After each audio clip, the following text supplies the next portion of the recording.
Student, let's start in exercise 11D. बच्चे, in this first question we have given which of the following pairs of triangle are congruent by ASA.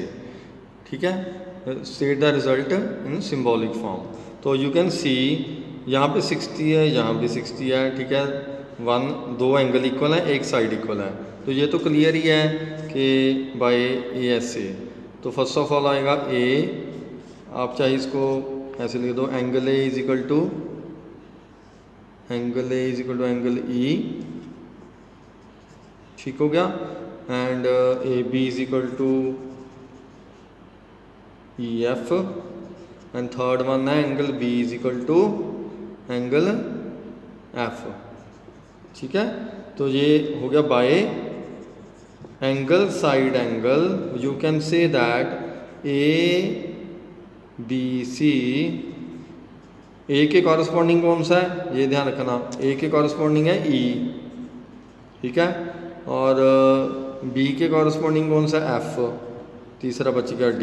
तो ये ऐसे लिखना है. ये चाहे आप ना लिखो, बट आपने ये चीज़ ध्यान रखनी है कौन सी किसके कॉरस्पॉन्डिंग है, वो चीज़ इसके अकॉर्डिंग लिखनी है. ठीक है, और सेकंड पार्ट में देखो, ये एंगल इसके इक्वल है, ये साइड इसके इक्वल है. थर्ड ये बची एंगल साइड एंगल है ना, तो ये बचा 90 डिग्री. तो हम कह सकते हैं, तो ये बच्चे सॉरी 90 नहीं है, हम 90 से नहीं करेंगे हम इसको. ये एंगल सम प्रॉपर्टी से इक्वल होगा, क्योंकि 90 डिग्री अगर मेंशन होता फिर हम कर सकते थे.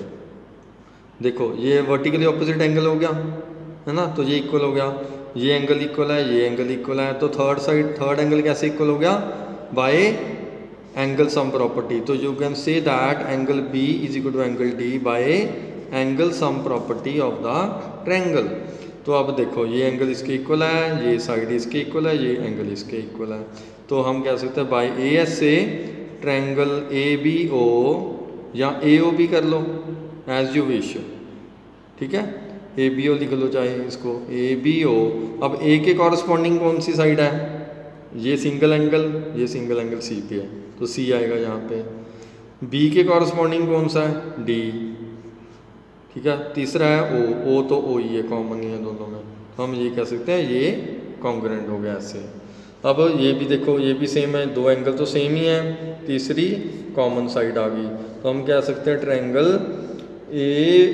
ACB is congruent to A के कॉरस्पॉन्डिंग. अब A करोगे आप, चलो A तो फिर पूरा हो गया ना. हाँ, ये भी ठीक है, बट आप अगर ये वाली ट्रायंगल लो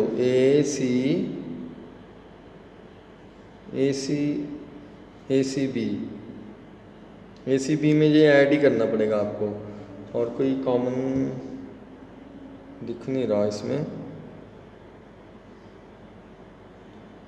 ठीक है, तो आप ऐसा कर सकते हो, इसको पहले एंगल सम प्रॉपर्टी से कर लो, क्योंकि हमने एंगल साइड एंगल रूल लगाना है इसके अंदर. ठीक है, और अगर हम ट्रायंगल लेते हैं ABC, ठीक है, A में तो ये पूरा एंगल आ गया, ये वाला 95 प्लस 20.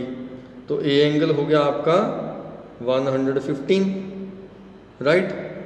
तो B एंगल है 20, कॉमन साइड है AB, क्योंकि हमने ऐसे एक साइड भी तो इक्वल करनी है ना. तो आप डायरेक्ट कर सकते हो, नहीं ये डायरेक्ट कर सकते हो. ठीक है, तो इसने बस कन्फ्यूज़न के लिए ये अलग अलग एंगल लिख दिए. You can say that angle A is equal to 115 and angle B is also 115. तो ABC कॉन्ग्रुएंट होगी. A के कॉरस्पॉन्डिंग कौन सा है, B एंगल पूरा.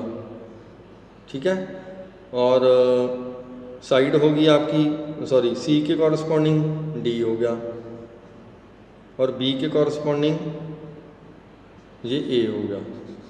नहीं समझ आया कैसे, क्योंकि एक मिनट, लेट मी सी. सॉरी, यहाँ पे C के कॉरस्पॉन्डिंग बेटे D आएगा, मैंने यहाँ पे गलत लिख दिया, तो अभी कन्फ्यूज़न हो रही थी. ठीक है, तो BDA ये हो गया इक्वल. तो B एंगल हो गया, ये रहा ACB A हो गया आपका 115, C हो गया ये वाला और थर्ड वन है बी, बी एंगल है 20 डिग्री, ठीक है। सिमिलरली ये बी ना, ये बी है, पूरा बी नहीं है, ये वाला बी है, ठीक है, सी बी ए वाला, इसलिए कंफ्यूजन ना होना यहाँ पे, राइट। नाउ सी बच्चे third question, find the measurement of the unknown side और angle marked by the small letters in the following pair. अब देखो ये कॉन्ग्रुएंट है, दोनों A B C and P Q R ये कॉन्ग्रुएंट है, तो कॉन्ग्रुएंट है तो हमने एक्स की वैल्यू फाइंड आउट करनी है। पहले तो देखो 80 है, 80 है, 40 यहाँ पे 40 नहीं है, तो इसका मतलब ये 40 है और ये हमारा कौन सा होगा 60 एंगल। इजी है ना, समझ गए ना, क्योंकि ये 40 है तो यहाँ पे 40 तो है ही नहीं, तो इसका मतलब 40 जो है वो ये सी वाला है। अब 40 तो हो गया ये इसके कॉरस्पॉन्डिंग, तो थर्ड एंगल कौन सा बच गया बी, तो बी कॉरस्पॉन्डिंग है पी के, क्योंकि आप देख भी सकते हो 80 और 60 के बीच है ये 3.5, उसी तरह 80 और ये अननोन के बीच है ये 3.5, इसका मतलब ये जो बच गया एंगल वो 60 ही है, राइट। नो इसको कंपेयर करते हैं, बी के कॉरस्पॉन्डिंग क्या हुआ है, ठीक है, और सी के कॉरस्पॉन्डिंग आ रहा है, इन दोनों के बीच ये साइड है बी सी, तो इसका मतलब ए की वैल्यू कितनी आ गई 2.9। ईजी है। अब ये नेक्स्ट फिगर देखो, इसमें बच्चे ये 45 है, इसमें कुछ भी नहीं दिया हुआ, ओके, तो बस एक साइड हमें गिवन है BC4, यहाँ पे EF4, तो इसका मतलब एक 45 है, एक 75 है, इसका मतलब y की वैल्यू 45 है, क्योंकि ये साइड है ना, इस साइड से हमें पता लग जाएगा, ये angle side angle, angle side angle, तो एंगल ये वाला एंगल इसके कॉरस्पॉन्डिंग है, ये 45 है, सॉरी 45 डिग्री, और ये ई जो है जो बी के कॉरस्पॉन्डिंग है, तो आप कह सकते हो बी की वैल्यू यानी कि एक्स की वैल्यू 75 डिग्री है, और जेड की वैल्यू कितनी होगी वो आप एंगल सम प्रॉपर्टी से सॉल्व कर लो। 75 प्लस 45 ये हो गया आपका 120, 20 प्लस 120 को 180 में से माइनस कर दो, यू विल गेट 60 डिग्री यानी कि जेड की वैल्यू। अब फोर्थ पार्ट है, ये भी वैसी है, देखो दिस इज़ 35, दिस इज़ 35, ये कॉमन साइड आ गई, ये 3 है, तो पूरा क्या BC कितना होगा, ये 3 है तो इतना भी 3 होगा, तो पूरा BC कितना होगा 6। ईजी है ना, समझ गए, तो बस आंसर आ गया। चाहे ये आप बुक में ही कर लो, क्योंकि इसका आपने सिर्फ मेंशन ही करना बस इसकी वैल्यू कितनी है, ठीक है। अब नेक्स्ट है बच्चे, ये फिगर आपको गिवन है, इस फिगर के अकॉर्डिंग आपने क्वेश्चन पढ़ना है। AO is given, AO is equal to BO, ये गिवन है, एंगल A एंगल B के इक्वल है, तो हमने AOC को कॉन्ग्रुएंट करना है। अब ये भी आप खुद देखो कौन सी प्रॉपर्टी से करना है, ठीक है।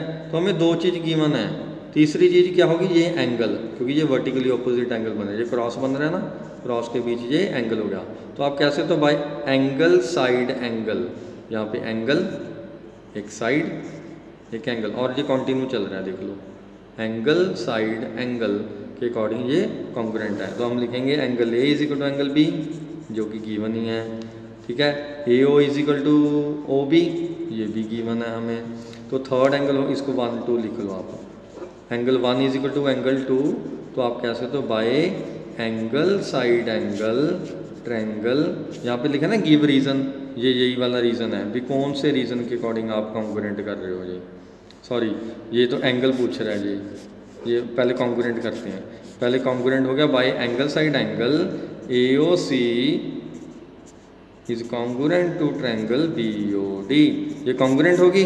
अब कॉन्ग्रुएंट होने के बाद कहता ACO, ये वाला एंगल इसके इक्वल है, क्यों है, मैंने आपको पहले भी बताया था कि अगर दो ट्रायंगल्स कॉन्ग्रुएंट हो गई तो उसके कॉरस्पॉन्डिंग पार्ट जो बच गए, जो इक्वल नहीं हैं, वो भी ऑटोमेटिकली इक्वल हो जाएंगे, इसको हम कहते हैं, तो हम कहेंगे ACO is equal to BDO by CPCT, ये हमारा रीज़न है।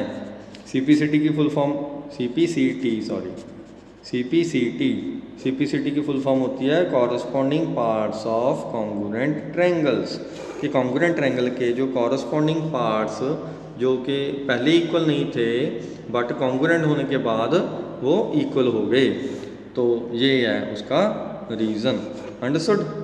तो बच्चे फोर्थ क्वेश्चन आप ऐसी है, वैसे मैंने लास्ट टाइम पिछले एक्सरसाइज में ऐसा पैरेलल वाला एक क्वेश्चन था, सेम है वैसी है जी, इसका कॉन्सेप्ट भी सेम, आप खुद ट्राई करो। ठीक है, अब नेक्स्ट फिफ्थ क्वेश्चन में देखो, we have given that A B C is congruent to triangle P Q are.